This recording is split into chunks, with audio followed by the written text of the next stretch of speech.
बिस्मिल्लाहिर्रहमानिर्रहीम। अस्सलाम वालेकुम। मैं doctor Abdurrafi Rajiya clinic and trust की तरफ से आपकी खिदमत में हाज़िर हूँ। आज का हमारा मौजू है वॉक, यानी कि पैदल चलना।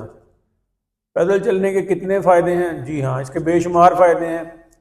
ये डायबिटीज़ यानी शुगर और ब्लड प्रेशर के मरीज़ों के सिलसिले में हम गाहे गाहे इसका जिक्र करते रहे। आज थोड़ा सा तफसील से आपको इसके बारे में मज़ीद कुछ बातें बताएंगे। शुगर के कंट्रोल में इंसुलिन रेजिस्टेंस को कम करने के लिए वॉक बहुत ज़बरदस्त चीज़ है। इसी तरह ब्लड प्रेशर को कंट्रोल करने में भी इसका बहुत अहम रोल है। इस पर हम पहले भी काफ़ी बात कर चुके हैं। इसके अलावा दिल के जो अमराज हैं, स्पेशली इस्कीमिक हार्ट डिजीज़, इसमें भी ख़ास फ़ायदा होता है। और ऐसे मरीज़ जिनमें फालज के इम्कानात हैं, यानी जिनको शुगर है, ब्लड प्रेशर है या सिगरेट पीते हैं, उनमें वॉक करने से इसके इम्कानात कम हो जाते हैं। इस पे हम पहले भी काफ़ी बात कर चुके हैं। आज इस पे मज़ीद बात नहीं होगी। आज दूसरे जो इसके पहलू हैं उन पे बात की जाएगी। कैंसर, आप जानते हैं, ऐसे लोग जो वॉक करते हैं या घरेलू कामों में मसरूफ़ रहते हैं, एक्टिव रहते हैं और कुर्सी पे बैठ के टांग पे टांग रख के मुलाजमों से, नौकरों से काम नहीं सिर्फ करवाते, खुद भी कोई थोड़ा बहुत हाथ पाँव हिलाते हैं, उनमें जो कैंसर के इम्कानात हैं वो 21% रिस्क कम हो जाता है। ये अभी रिसेंटली इंग्लैंड का एक जर्नल है स्पोर्ट्स का, उसमें छप चुका है ये।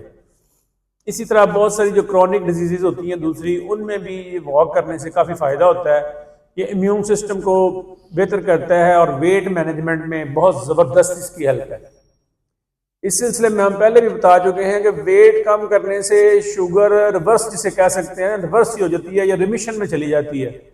और प्री डायबिटिक्स जो है उनको शुगर जो है वो 6-7 साल के लिए डिले की जा सकती है अगर आप वॉक करते हैं और अपना वेट मैनेज करते हैं।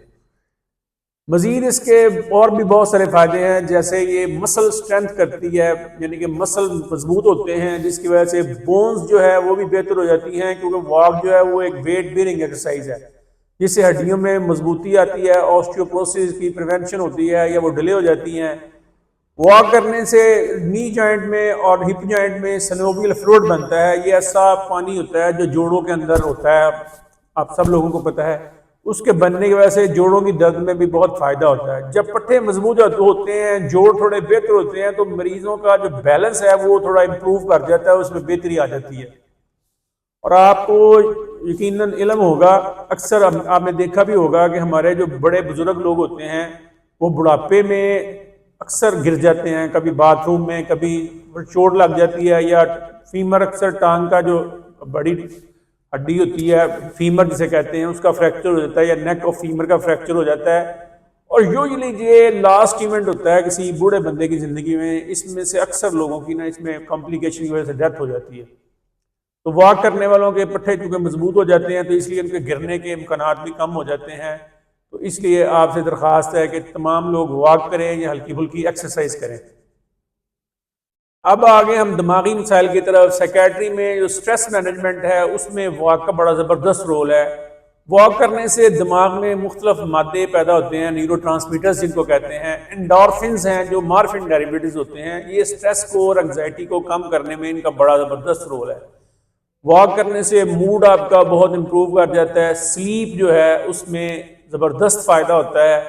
और आपको पता है स्लीप इट्सेल्फ जो है बहुत सी बीमारियों के साथ जुड़ी हुई है, जिसमें मोटापा भी शामिल है। उससे आपको डिप्रेशन हो जाता है, सारा दिन फटीग रहती है, कोई काम करने को दिल नहीं करता है। और वॉक करने से जब स्लीप बेहतर होती है और स्ट्रेस बेहतर होता है तो मूड भी बेहतर होता है। और स्लीप और मोटापा आपस में मिले हुए हैं, ये दोनों मिल मिला के बहुत सारे मिसाइल पैदा करते हैं। तो वॉक है वो, ये हल्की एक्सरसाइज है, वो इन दोनों में बड़ी हेल्पफुल है। इसके अलावा आपकी जो यादाश्त है उस पर बड़ा ज़बरदस्त फ़ायदा होता है। और फोकस करने में, जिसे हम कहते हैं कंसंट्रेट करना, किसी चीज़ पे अपनी तवज्जो को ज़्यादा देर के लिए मरकूज रखना, इसमें भी वॉक की वजह से हेल्प होती है।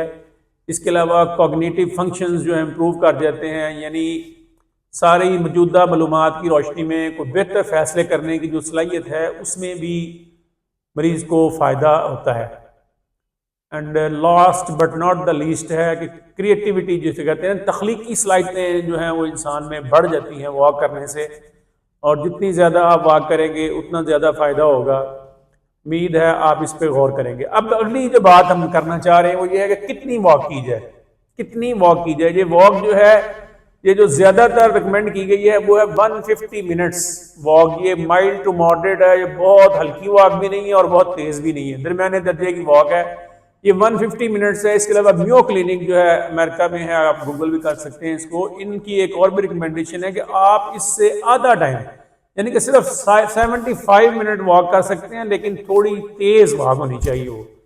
इससे मसल बिल्ड होते हैं और ये सारे जो चीज़ें जो फ़ायदे हासिल होते हैं 150 मिनट्स पर वीक में, वो आपको 75 मिनट्स में भी हो सकते हैं। और ये वॉक आप ज़रूरी नहीं डेली करें, आप 5 दिन में भी कर सकते हैं, 2 दिन छुट्टी कर सकते हैं। बेहतर ये है कि ऐसा ही शेड्यूल बनाएं जो आप 4 या 5 दिन में पूरी वॉक कर लें हफ्ते की। बाद में कोई छुट्टी वगैरह करनी पड़ जाती है किसी वजह से, तो वो आपका शेड्यूल डिस्टर्ब नहीं होगा। तो ये है जनाब मुख्तसर वॉक पे हमें आपको बता दिया कि इसके क्या क्या फ़ायदे हैं। तो उम्मीद है आप कोशिश करेंगे कि वॉक करें। बहुत शुक्रिया, अल्लाह ताला आपको जज़ाए खैर दे। अस्सलाम वालेकुम।